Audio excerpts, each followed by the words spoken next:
Hey guys, happy Friday. Today I want to come to you with a question that I was recently asked. And the question is, do you hate fairy tales? I was asked this question very recently. And it also came with, are you saying that you don't believe in happily ever after? Okay, so I don't hate fairy tales. And I do believe in happily ever after. So, fairy tales are possible. I do not hate them. I don't. I do believe, though, that when in life you are posed with disappointment, and you all know me, I'm talking about infertility, bringing it up, but whatever your disappointment is, I truly believe that sometimes when you're disappointed, that means taking time to review the what now of your potentially happily ever after or fairy tale. So today I want to talk to you about 3 things in response to no, I do not hate fairy tales, and yes, I do believe in happily ever afters. So for those who don't know me, my name is Shannon Wooten. I am a lifestyle infertility coach. I help women struggling with symptoms related to infertility who feel like aliens in their body and are looking for a way to cope with the what now? What do I do now?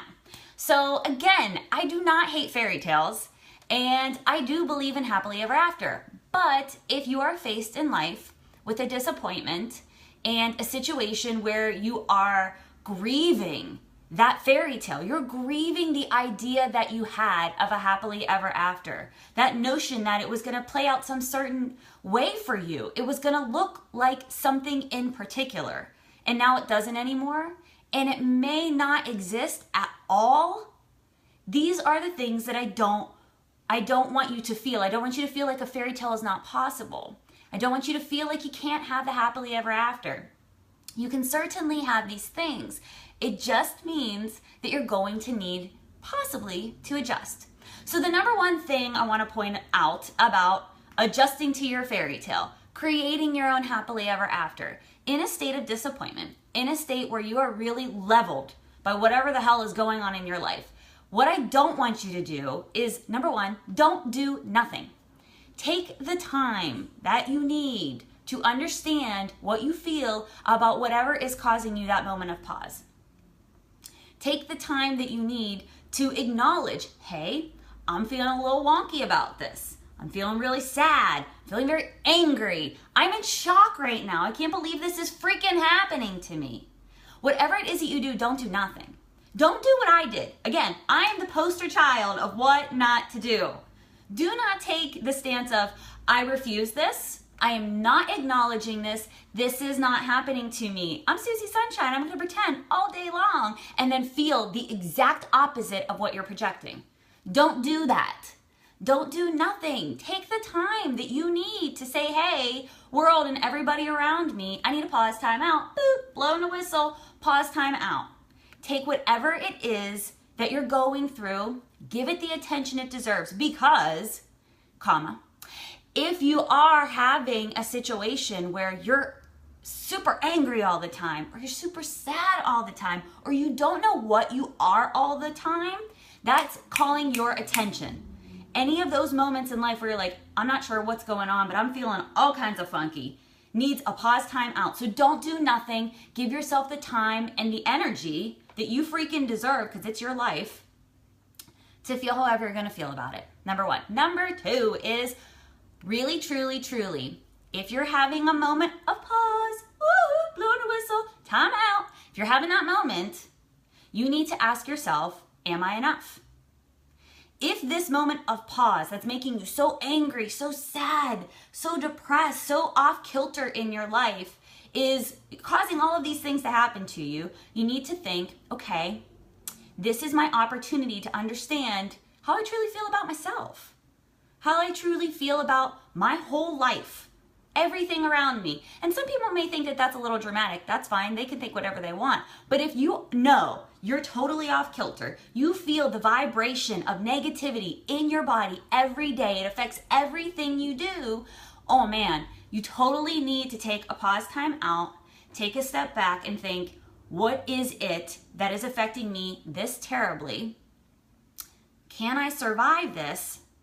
And am I enough to get me through this? Do I need to talk to somebody about this? Do I need to out myself? Do I need to seek assistance somewhere? So if you're having, again, pause, time out, whistle, woo, blowing the whistle, pause. If you're having this moment, take the moment. You only get one life. And whoever is out there casting judgment on you, like, you need to get your shit together, you need to, whatever. They can do whatever they need to do. You need to say, like Shakespeare, dost thou protest too much? Methinks you do. If you thinks that you can tell me what to do. That's not how this works. It's your life. Take ownership, take responsibility, and understand, are you enough to get you through this? And if you're not, then you need to seek other things to help you get through that. And I have all kinds of tips to help you on that later on. Number 3 is there is no time clock. So like I said, if somebody's like, you need to get through this, you need to keep it going, you need to keep it moving, you, person watching this that's having this moment of pause, you need to say, really? Really? Because I get up every morning and I take ownership for my life by doing the things I need to do, like going to work, paying my bills, adulting all day long. So how about I don't need you to tell me how I need to deal with this? I'm going to do whatever it is that I need to do to get through it, to process it. You are entitled to feel however you're feeling about your situation. You are entitled to feel sad. You're entitled to feel angry. All of those emotions that I referenced before, you're entitled to them, but what you cannot do is wallow in them. And I'm not saying that you can't have a moment where you're like, okay, I'm taking a moment to wallow. Yeah, take your moment. But if you stay too long in those feelings, you'll miss your life. Again, I am the poster child for this. Took 4 years of my life and put it on pause while I was depressed and sad and wallowed.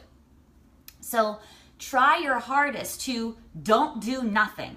Take the time you need to understand, what am I feeling right now about this? If I'm depressed because of my infertility, what am I feeling? Because whatever I'm feeling, I'm gonna project out. You're not that good of an actor. You're not that good of a hider. It's not hide and seek, thumbs up, 7-Up. No, you're not that good. Trust me. Even if you're not saying it, people can feel it from you, especially those that love you. So don't hide from it. Don't do nothing. 2 is allow yourself to feel what you're feeling and ask yourself if you are enough to get through it. If you can help yourself get through it, if you need to seek alternative methods to helping you, allow yourself that. And take the time that you need to say, hey, am I enough? Am I enough in this situation? Can I be happy with just me? Is my life in and of itself right now gratifying? Ask yourself that. And the last thing is, there is no time clock. If you're feeling sad, allow yourself to feel those sad feelings. Allow yourself to feel the disappointment, the anger. Do not allow anybody else to come to you and make you feel like there's some sort of timetable that you need to be working against in order to get through your feelings. But I caution, try not to stay too long in those feelings, because if you do, you will miss your life. So to answer the question that I was posed, no, I do not hate fairy tales, and I do not believe in happily ever after. What I do believe from my experience is sometimes the disappointment that we have with not getting what we want, in grieving that fairy tale, in grieving the idea of the happily ever after, is not the idea of itself. It's the way we thought it was going to play out.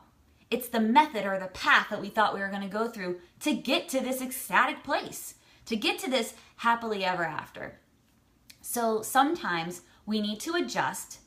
We need to not ignore it and do nothing. We need to evaluate whether or not we can be happy in our life, and if we have been happy in our life this whole time. And if not, we need to understand that we're going to need to take some time to pause, time out, blow the whistle on ourselves, and allow ourselves to go through and with whatever we've been dealing with that we need to get through to get to the happily ever after. So it is possible for you to go through a struggle or a disappointment and to redefine your definition of happily ever after. I believe in fairy tales. I believe in magic. I believe that sometimes we just need to redirect our attention and focus on the issue at hand instead of trying to find, like I always say in my videos, the baby Band-Aid. All right, guys, I hope that you have had a fantastic week. I want to say thank you so much for everybody that has been joining me on this very first week with me of coming out in my infertility and speaking to you about my journey.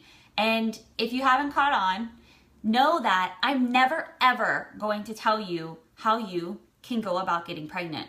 What I am going to tell you about is how you can find the value in yourself if you don't.